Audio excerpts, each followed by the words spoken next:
ten padaryti viešbutukas, konferencijas, čia tai analogiškai ir pirtelė pramogom be abejo. Tai tokių vietų Lietuvoje yra ir be šitos.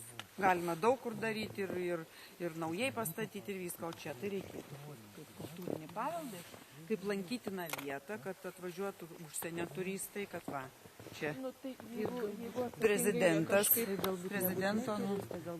Tėvynės sąjungos Lietuvos krikščionių demokratų rajono skyriaus manymų už ES pinigus Ukmergėje kuriamas kičas. Politikai apstulbo pamatė, kaip po rekonstrukcijos atrodys Užulinio dvaras. Pasak jų, tai primena eilinį Turkijos kurorto viešbutį. Konservatoriai pasigenda architektūrinių konkursų.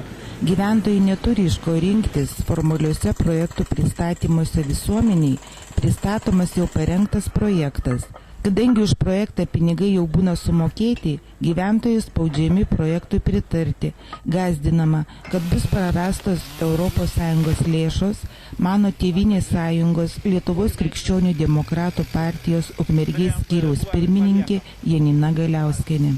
Bet ir norėtųsi, kad būtų palikti autentiški dalykai, taip kaip dabar girdėjau, kad atrastas Vienuolyno gatvėje senas grindinys, kuris priklauso paveldui.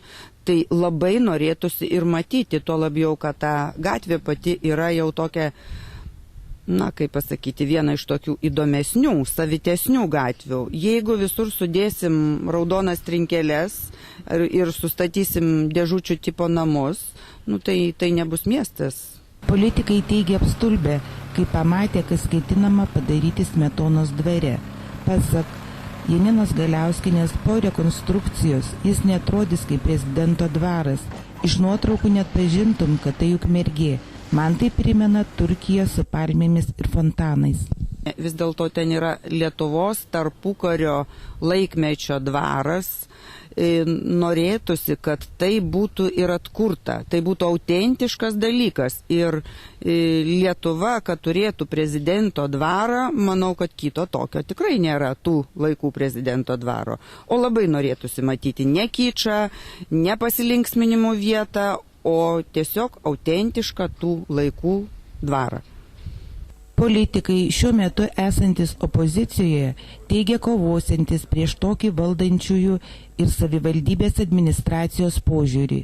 Padėti apginti jų poziciją konservatoriai paprašė ir praėjusią savaitę rajone viešėjusios europarlamentarės Radvilės Morkūnaitės, dirbančios aplinkos, visuomenės sveikatos ir maisto saugos komitete. Kaip Ukmergė LT teigė europarlamentarė, kad vieną poziciją jį išgirdo iš savivaldybės administracijos ir priešingą iš susitikimo su bendruomenės atstovais. Europarlamentariai susidarė įspūdis, kad savivaldybės administracija, rengdama projektus, per mažai tarėsi su visuomenė. Todėl žmonės įreiškė nepasitenkinimą. Radvilė Morkūnaitė apžiūrėjo rekonstruojamą Vienuolyno gatvę, lankėsi Užulinio dvare. Dvaro teritorija yra didelė, daug pastatų, kurie ganėtinai gerai išlikę, bet tame matytame projekte, jo vizualizacijose, taip sakyčiau, švelniai tariant, truputėlį iškrenta iš bendro istorinio konteksto tas projektas. Ir užtat yra įdomu, ar čia kultūros paveldo departamentas, kadangi dvaras yra kultūros vertybių sąraše, kiek jisai čia kokią rolę vaidino, kadangi jeigu patvirtintas tokio pobūdžio projektas, tuomet jisai šiek tiek iškrenta, kaip jau minėjau, iš to bendro istorinio konteksto. Štai čia ir kyla tų tokių, kaip pasakyti, nepasitenkinimo bangų ir galvojimo, kad nepakankamai gerai tas projektas atliekamas.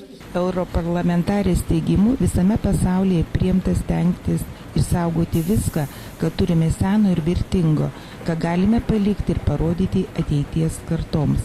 Radvilei Morkūnaitei neseniai teko lankytis Portugalijoje, Koimbros mieste. Šiame mieste išlikęs viduramžiškas senamiestis, visos gatvelės grįstos akmenimis. Tai man atrodo, kad tas senovinis istorinis paveldas ir yra miestų išskirtinumas, miestų, miestelių, kaimų. Tai pastaruoju metu teko būti Portugalijoje Ir Koimbros miestas ganėtinai senas, vienas seniausių pasaulio universitetų ir senamiestis toks viduramžiškas ir visos gatvelės, iš vis ten yra kalvota vietovė ir gatvelės grįstos akmenim. Tikrai nėra labai patogu vaikščioti, bet iš karto duoda savo išskirtinumą ir savo dvasią. Tai ir yra tai, kad visame pasaulyje priimta, kad stengtis išsaugoti, ką turime seno ir vertingo, ką galim palikti ir parodyti ateities kartoms, jeigu bandant naudoti naujas technologijas, kad tai būtų atlikta subtiliai, o ne taip nušluoti vieną ir išstatyti naują.